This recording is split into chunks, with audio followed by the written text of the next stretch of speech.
এমন সময় হাসান হোসেন দুই ভাই নবীর কোল থেকে লাফ দিয়ে উঠছে। উঠে এবার হোসেন হাসানকে বলতে, ভাইজান আমাদের নানা আমাদের মা গরিব বলে আমাদের নবীর মেয়ে এইটা নানা ভুলে গেছে। দেখো ভাই তিনবার তিনটা মেয়ের নাম করো, কিন্তু আমাদের মা গরিব বলে আমাদের মাকে মেয়ে বলে স্বীকার করে না। চলো ভাই আমরা দুইজন এই অহংকারী মানুষের সঙ্গে আর নাই। এই কথা বলে হাসান হোসেন যখন কানতে কানতে যাওয়ার চায়, আল্লাহ রাসূল দুইজনের হাত ধরে হাসকা টান দিয়া কোলের মধ্যে নিয়ে কবরে চুমোতে বললেন, ভাইজান তোদের মা যেমন তোদের মা হয়, ফাতেমা কেমন আমার মেয়ে না আমার মা। সমস্ত সাহাবীরা বলে, রাসূলুল্লাহ আমরা সবাই জানি ফাতেমা হলো আপনার মেয়ে, সেই ফাতেমা আপনার মা কেমনে হলো আমরা কি শুনবো না? রাসূল বলেন, তাহলে শোনো, ওই তায়েফের ময়দান থেকে রক্তমাখা শরীর নিয়ে আমি যখন মক্কার দিকে রওনা দিলাম, তোমরা কি জানো সাহাবী, ওই বছরে আমার দরদের চাচা আবু তালেব দুনিয়া থেকে বিদায় নিয়েছে। ওই বছরে আমার দরদের দিকে খাদিজা দুনিয়া থেকে বিদায় নিয়েছে। দুইটা কষ্টের পরে নবী তায়েফে গেলেন, তায়েফ বসে এত পাথর মারল, ওই রক্তমাখা শরীর নিয়ে নবী যখন মক্কায় ফিরে আসলেন, নবী তিনটা মেয়ে ঘরের মধ্যে ঢুকে বলতেছেন, বাবা তায়েফ পাশে ভালো না বাবা, এত পাথর আপনাকে মারলো, এই কষ্ট আপনি কেমনে সহ্য করবেন? আল্লাহ রাসূল বলে, সাহাবীরা তিনটা মেয়ের মতো কথা বলে যখন ঘর থেকে বাইরে যায়, এমন সময় আমার কলিজার টুকরা ছোট মেয়ে ফাতেমা ঘরের মধ্যে ঢুকে দরজা বন্ধ করে দেয়। রাসূল বলে, ফাতেমা দরজা কেন বন্ধ করলি মা? ফাতেমা বলতেছে, বাবা আপনার মুখে শুনেছি নমরুদের চূড়ার আগুন ইব্রাহিম নবীর জন্য আল্লাহ শান্তির বাগান বানায় দেয়, মুসা নবীর জন্য আল্লাহ সাগরকে রাস্তা বানায় দেয়, আর এই বছরে আমার বাবার চাচা দুনিয়া থেকে চলে গেছে, এই বছরে আমার বাবার দরদের বিবি খাদিজা আমার মা দুনিয়া থেকে চলে গেছে। ওগো বাবা আপনি তাইফে যে আল্লাহর কলেমার দাওয়াত দিবার গেলেন, আপনি তো নিজের ভোট চাইতে যান নাই, নিজের কোনো সম্মান চাইতে যান নাই, আপনি আল্লাহর কলেমার দাওয়াত দিবার গেলেন। ইব্রাহিম নবীর জন্য নমরুদের চূড়া যদি শান্তির বাগান হয়ে যায়, মুসা নবীর জন্য আল্লাহ যদি সাগরকে রাস্তা বানায় দেয়, তাহলে আমার বাবার জন্য তাইফের পাথরকে আল্লাহ চূড়া বানাবার পারলো না। আমার বাবার জন্য আল্লাহ তাইফের পাথরকে চূড়া বানাবার পারলো না। আজকে পাথরগুলো যদি তুলা হইতো আমার বাবার শরীরে লাগতো, কিন্তু রক্ত ঝরতো না। আমার বাবার দুনিয়াতে কেউ নাই, এমনকি আরশের আল্লাহ পর্যন্ত আমার বাবার পক্ষে না। এই কথা বলে ফাতেমা রাগ করে যখন দরজা খুলে বের হয়ে যায়, রাসূল বলেন, সাহাবীরা রে আমি লক্ষ্য করে দেখি উঠানের উনানে ফাতেমা পানি গরম করতেছে আর জয়তুনের তেল গরম করতেছে। পানি আর জয়তুনের তেল গরম করে ফাতেমা ঘরের মধ্যে ঢুকে দরজা বন্ধ করে আমাকে তার রাতের উপরে শুয়ে নিয়ে আমার শরীর থেকে রক্তমাখা জুব্বা করে যত জায়গায় তায়েফ বাসী পাথর মারছিল, ওই গরম পানির মধ্যে নরম কাপড় চুবড়ায়া চুবড়ায়া আমার গোটা দেহ পরিষ্কার করার পরে ওই ফাতেমার নরম আঙ্গুলের মধ্যে ওই গরম জয়তুনের তেল নিয়ে আমার ক্ষতস্থানে যখন মালিশ করে দেয়, আমি নবী একজন মানুষ রে, তোমরা শোনো, আমি নবী একজন মানুষ। তখন যেন ফাতেমার উলাদকে বালিশ বানায় ঘুমায় গেছি, ওই ঘুমের ঘরে স্বপ্নে দেখি আমার মা আমিনা আমার শিয়রের পাশে দাঁড়ায় কাঁদতেছে। এত বছর পর আমার মাকে খাইয়া আমি খুশি হয়ে বললাম, মা আইসেন যখন আর আমি যাইতে দিব না।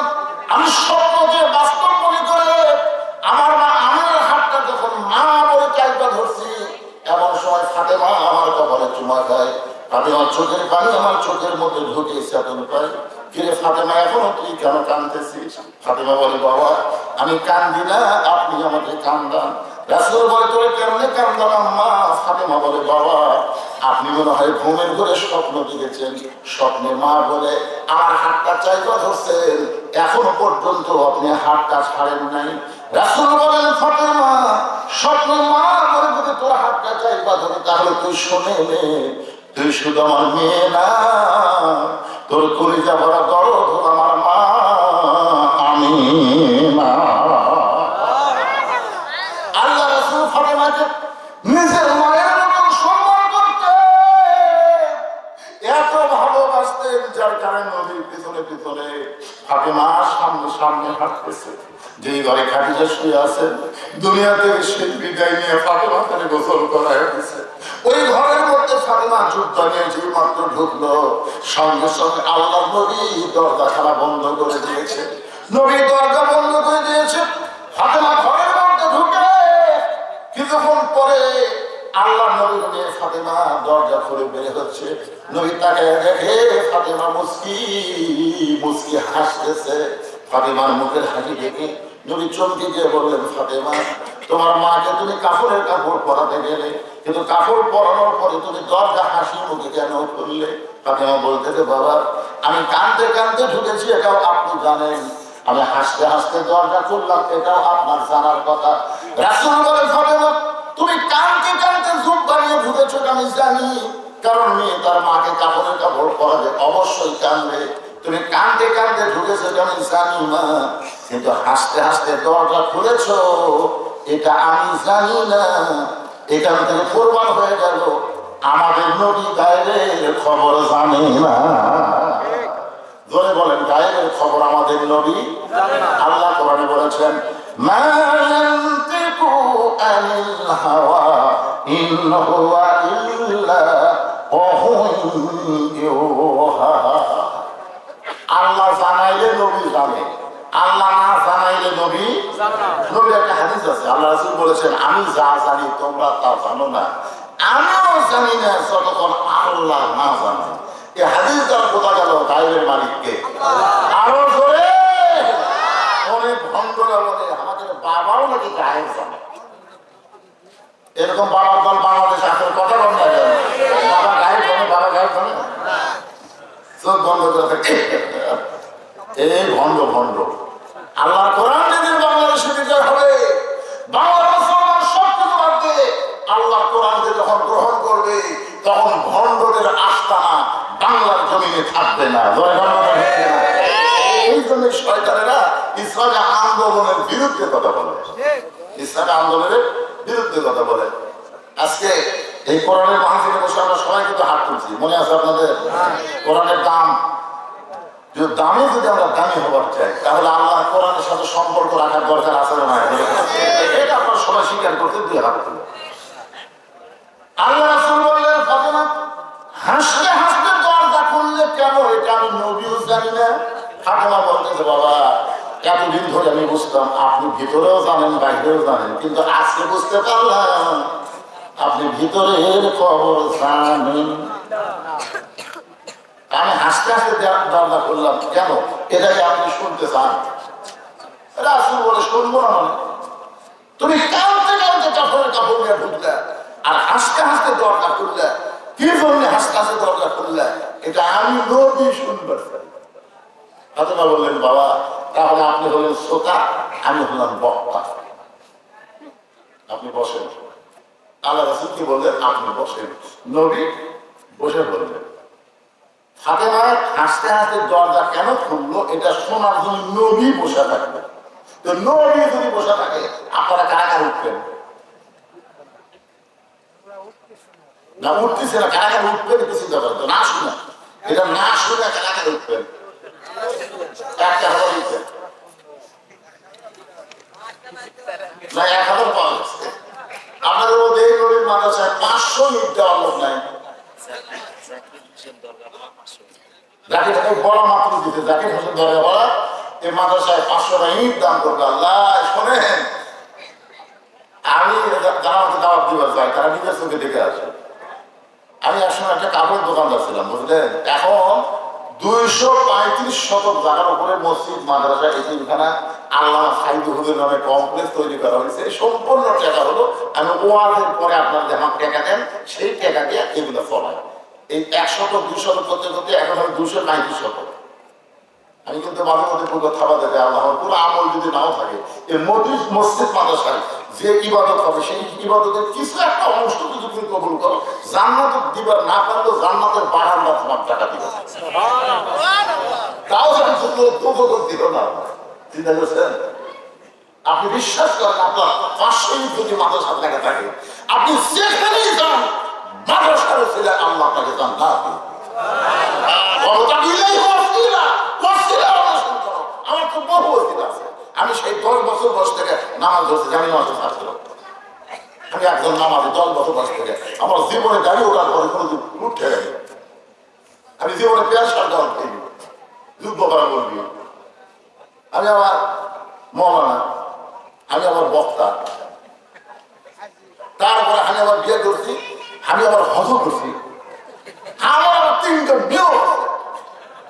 আমি যে দিকে টাকা খেলে জন্ম করে, তারপরে আল্লাহ বলতেছে এত সহজ না, এত সহজ না। মসজিদ মাদ্রাসা দিন খেলার পরেও 2 হাত তুলে আল্লাহকে বলে আল্লাহ আমার যে বাপ, তুমি তো আমার সরাসরি জান্নাত দিবে না, তো জান্নাতের বারান্দা আমাকে একটু টাকা দিও আল্লাহ, জান্নাতের বারান্দা দিও। এই জান্নাতের ব্যক্তিকে দেখলেও তাও শান্তি পাওয়া যাবে। কি ভয়, আপনার একটু ভয় করেন ভাই। এই নবীর মাদ্রাসায় মাত্র 30,000 ইট লাগবে, 1,500 হয়ে গেছে। আপনার সবাই 500, 1000 করে অনেক স্বাবলম্বী লোক আছে। 1000 ইট দিয়ে পেশাব পায়খানা তৈরি করেন, আর একটা মাদ্রাসার দোতলা কাজ করতে 30,000 ইট লাগবে।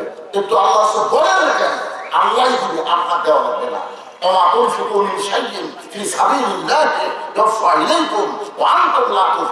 এখানে অনেক ব্যবসায়ী, অনেক দোকানদার আছে, বলেন না একটা হাজারিক দেবো, একটা হাজারিক দেওয়ার লোক নাই, দেবে না।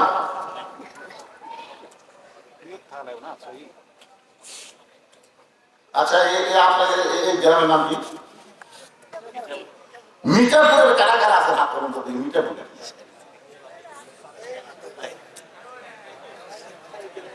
মাথা মিঠাপুরের কারা কারা হাত করুন। আচ্ছা, মিঠাপুর বাদ দিয়া কারা কারা আছেন তারা একটু হাত করুন তো, মিঠাপুর বাদ দিয়া হাত নামান। তার মানে বোঝা গেল আপনারা সব বাড়ান লোক।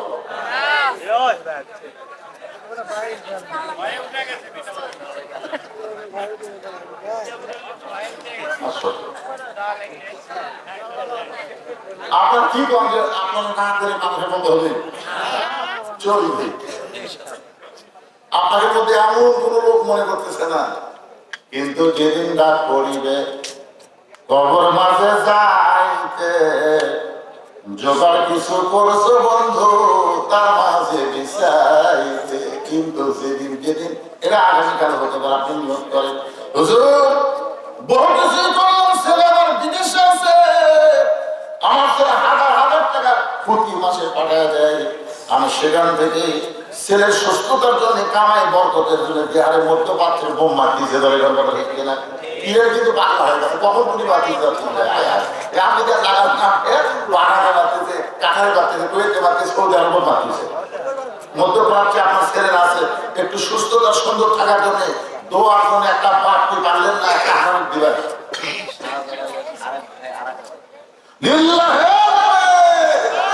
শাহজালালের আরেক ভাই, তার নাম জাহাঙ্গীর, নাম কি? 2 ভাই, ওর বাপ মরে গেছে, এক ভাই 1000 দিল, আরেক ভাই মাশাআল্লাহ, বাপ মরে গেছে, শাহজালাল 1000 দিছে, আবার তার ভাইও 1000 দিবে, তাহলে 2500 হয়ে গেছে। আগে 27,500, আরে 27 কি লাগবে? হাজার, আরে 27,500 আগে দেন তো হয়ে যাবে ইনশাআল্লাহ, হয়ে যাবে ইনশাআল্লাহ। এবারে 200 টাকা দিতে পারবেন না, এক ভ্যান করতেই যাবে 150 তুমি এখন নিচে না নিচে 50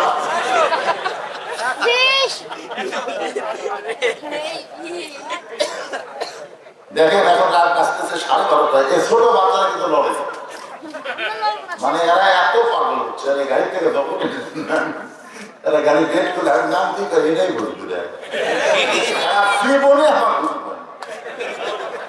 আপনারা যারা মুরব্বী তারা কিন্তু বলেন এটাই বুঝতে দেয়, এরা সরাসরি করে বলবে।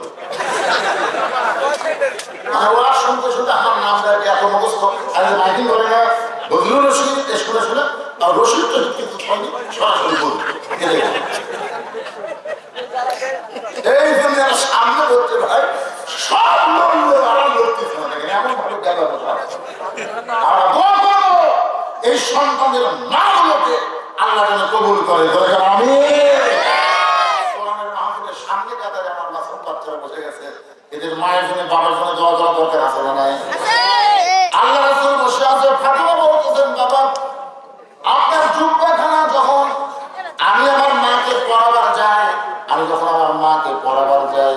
ইয়ানজুরু বিনুরিল্লাহ। এই গুরুত্বপূর্ণ কথা তোমার মনে করছো। ইয়ানজুরু বিনুরিল্লাহ। ফাতেমা বলতেছে, আমি আপনার জুব্বা পরানোর সময় আমার মার দিকে নজর করে দেখি, আমার মায়ের শরীরে আল্লাহ জান্নাতের পোশাক পরাইয়া দিছে। সঙ্গে সঙ্গে আল্লাহ নবী বসে থেকে মাটির উপরে হাত দিয়ে এত জোরে কান্না শুরু করে দিলেন। ফাতেমা চমকে গিয়ে বলে, বাবা, আমি মনে করেছিলাম আমার মাকে জান্নাতের পোশাক পরানোর কথা শুনে আপনি আনন্দ করবেন, কিন্তু কাঁদতেছেন কেন?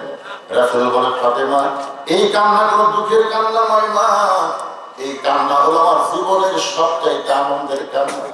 তুমি জানো না ফাতেমা, আল্লাহ যখন আমাকে নবুয়ত দিল, সর্বপ্রথম কে নবী বলে স্বীকার করবে? আমি যখন নানা রকম চিন্তার মধ্যে ছিলাম, ও ফাতেমা তুমি শুনে খুশি হবে, সর্বপ্রথম যিনি আমাকে নবী বলে স্বীকার করেছে তিনি হলেন তোমার মা, আমার বিবি খাদিজাতুল কুবরা।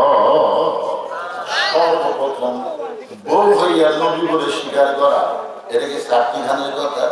নিজের বউ কিন্তু, আমি তিনটা কথা অনেক মাহফিলে করি, দেখবেন বড় বড় ডাক্তার যারা তাদের বইয়ের বাচ্চা স্বীকার করা লাগে না, দেখবেন মৌলানার বাড়ির কোনোদিন মিলাদ লাগে না, আর পীরের বউ কোনোদিন মরিদ হয় না। কারণ প্রত্যেকটা পীরের বউ জানে আমার পীর মাঝে মধ্যে মরিদের বইয়ের দিকে চোখ মারে, ওই লুচ্চার হাতে মরিদ কে হবে।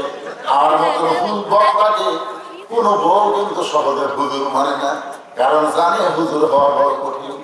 কিন্তু সর্বপ্রথম আমাদের নবীকে যিনি নবী বলে স্বীকার করেছেন তিনি হলেন নবীর বিবি। এই কারণে আমার নবীর বাহিরেও যেমন ভিতরেও তেমন। আল্লাহ বলেছেন, লাকাদ কানা লাকুম ফি রাসূলিল্লাহি উসওয়াতুন হাসানাহ।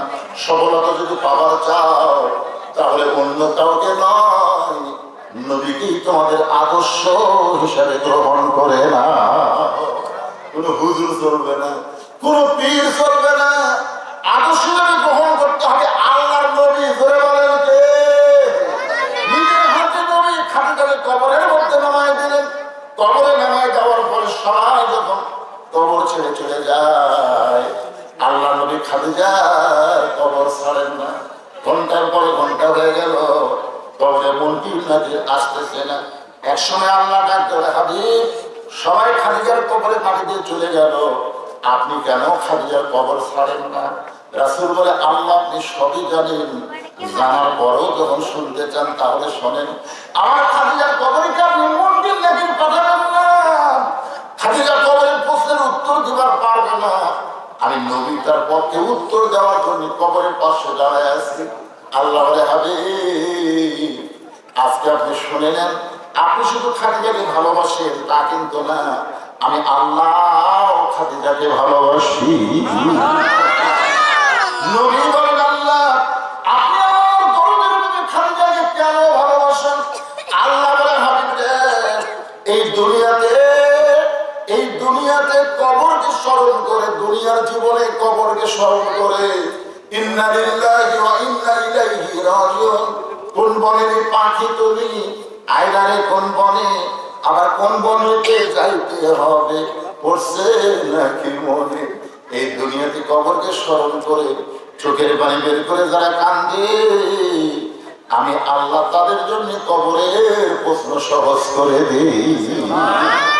আর যারা নামাজি, যারা নামাজি অঙ্গাচারি বলেছেন, কোন নামাজি ব্যক্তি যদি নামাজ পড়া অবস্থায় দুনিয়া থেকে বিদায় নেই, মনে করেন জোহর নামাজ পড়ছে, আসর আগে মারা গেছে, আসর নামাজ পড়ছে, মাগরিবের আগে মারা গেছে, ফজর নামাজ পড়ছে, জোহর আগে মারা গেছে, অর্থাৎ নামাজ পড়ার পরে সে মারা গেছে।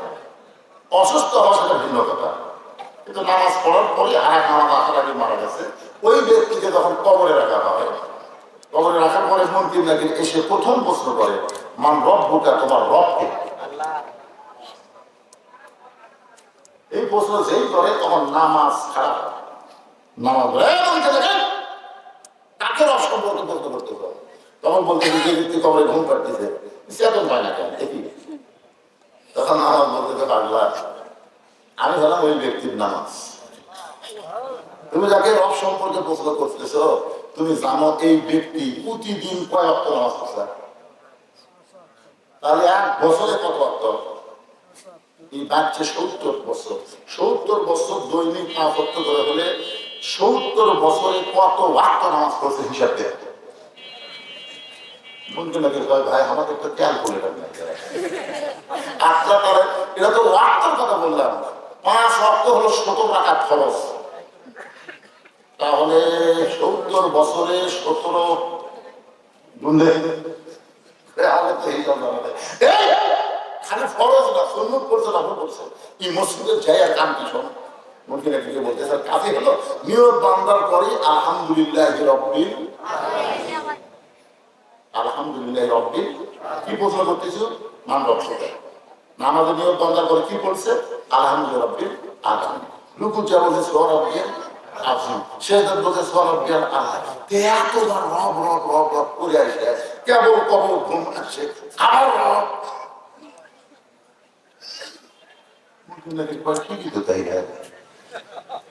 যে লোক দুনিয়াতে এতবার রব রব করে কেবল কবর ঘুমাচ্ছে আবার রব আল্লাহ। আল্লাহকে কি হয়েছে বলে তোমার বান্দাকে নাম রব্বুকে প্রশ্ন করার পরে নামাজ যে হিসাব দেওয়া শুরু করছে, নামাজ যে খাতা করছে, আল্লাহ বলতে পারলা যে নামাজ নিয়ে কবরে যাচ্ছে তার শুধু রব নয় তার সব উত্তর আমি আল্লাহ দিয়ে দিলাম। এই জন্য সময় থাকতে সচেতন, যে কোনো সময় আমাদের মৃত্যু হবে, যে কোনো সময়।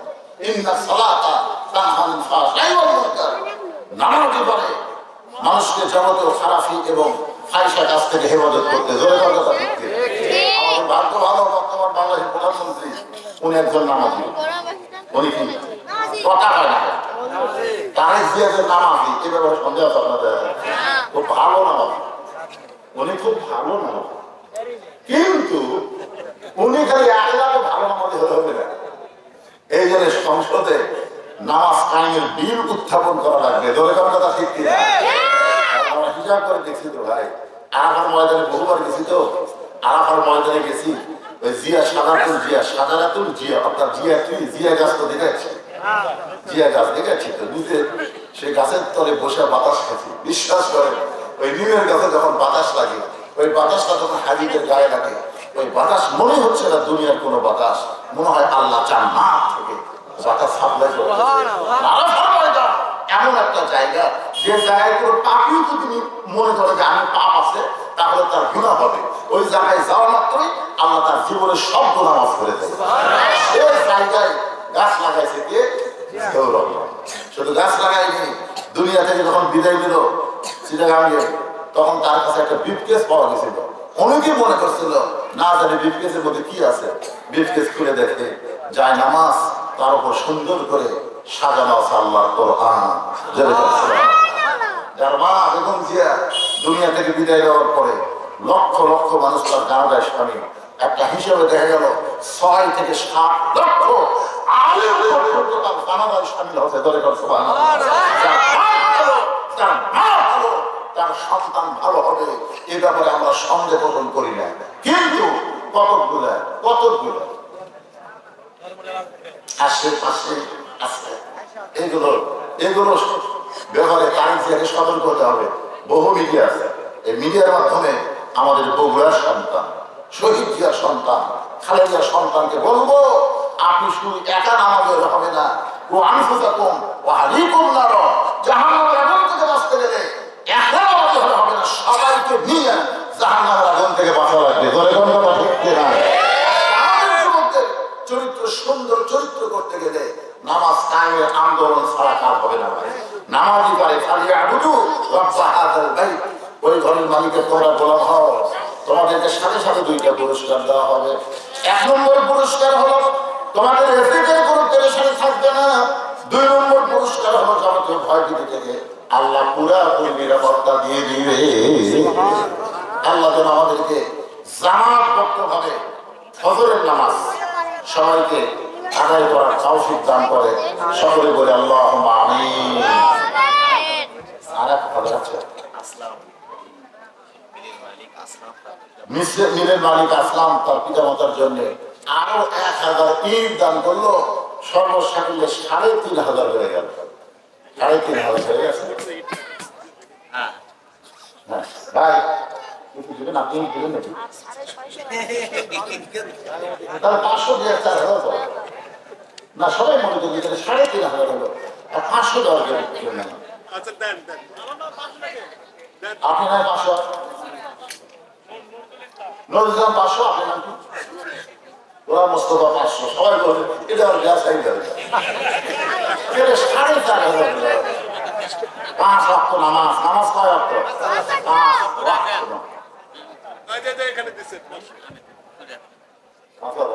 আমি না বাদেশালী 30,000 টাকা 5,000 হয়ে গেছে।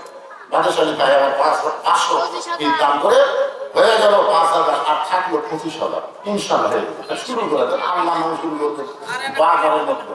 হ্যাঁ বলছে তো শুরু করে দিকে আপনি যেরকম ধান আদায় করে সবাই দেয়, ঈদ যখন শুরু করবে ইনশাল্লাহ বাজারের মধ্যে মাদ্রাসাতে আপনার সবাই যে মাদ্রাসাকে ভালোবাসেন সেটা আমি আমার ছোট ভাইয়ের কাছে শুনছি। সবাই ভালোবাসে, এই ভালোবাসা আপনাদের রাখতে হবে আল্লাহ কোরআনের সাথে সম্পর্ক রাখার জন্য। দরকার কথা ঠিক ঠিক থাকে। আপনাদের উপজেলা সিআইপি যেটা ছিল মতে যে প্রধান অতিথি করবে, উনি কি দিয়ে গেছে আজকে? 10,000 টাকা দিয়ে গেছে। কিছু উপজেলা থেকে বরাদ্দ দিয়ে নগদ নগদ মাশাআল্লাহ। এদিকে বিএনপি নেতার একটা গুণ তারা নগদ দেয়। আগেকার যুগে খালি লেখা দিয়ে যেতে ভাই বাবা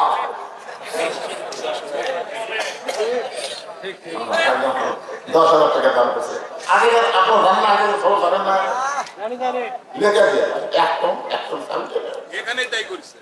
দিয়ে গেছে পাওয়া যায় এখানে আওয়ামী লীগের এমপি 1 লক্ষ টাকা দিয়ে যায় 1 টাকা। 1 টাকা পাওয়া যায়। 1 টাকা দেয়। দুষ্টি সুন্দর হয়ে গেছে 1 লাখ টাকা দিয়েছে 1 টাকা। আরে মানে বিএনপি এখন ফেল হয় হবে। হ্যাঁ মোকে হাসে দাঁড়াবি কাকি 10,000 দিয়ে নগদ দোয়া করতে হবে বিএনপিকে আরো বিএনপিকে বাংলা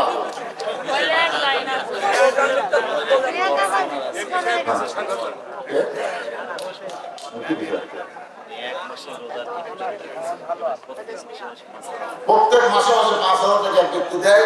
রমজান মাসে রোজাদারের মাদ্রাসার ছাত্র সব ইফতারির টাকা উনি একবারে দিয়ে দিচ্ছে। ওনার নাম হচ্ছে ওমর আলী ডাক্তার। সকলের জন্য দোয়া করা হবে। ভাইজান সবাই যারা দাঁড়িয়ে আছেন একটু আলোচনা বসে এখন দোয়া হবে। আস্তাগফিরুল্লাহ আস্তাগফিরুল্লাহ ওয়া আতুবু ইলাইহি আস্তাগফিরুল্লাহ রাব্বি মিন কুল্লি যামবি ওয়া আতুবু ইলাইহি লা হাওলা ওয়ালা কুওয়াতা ইল্লা বিল্লাহিল আলিয়্যিল আযীম। আল্লাহুম্মা সাল্লি আলা মুহাম্মাদ আল্লাহুম্মা বারিক আলা মুহাম্মাদ আল্লাহুম্মা আমিন। আল্লাহুম্মা আনতাস সালাম ওয়া মিনকাস সালাম তাবারাকতা ইয়া যাল জালালি ওয়াল ইকরাম। মাবুদ সেই মাগরিবের নামাজের পর থেকে এত রাত পর্যন্ত তোমার পাগল বান্দা বান্দিরা আরামের বাড়ি ঘুমকে বাদ দিয়া কোরআন হাদিসের মহব্বত কবিতার মধ্যে দিয়া এই জান্নাতের বাগানে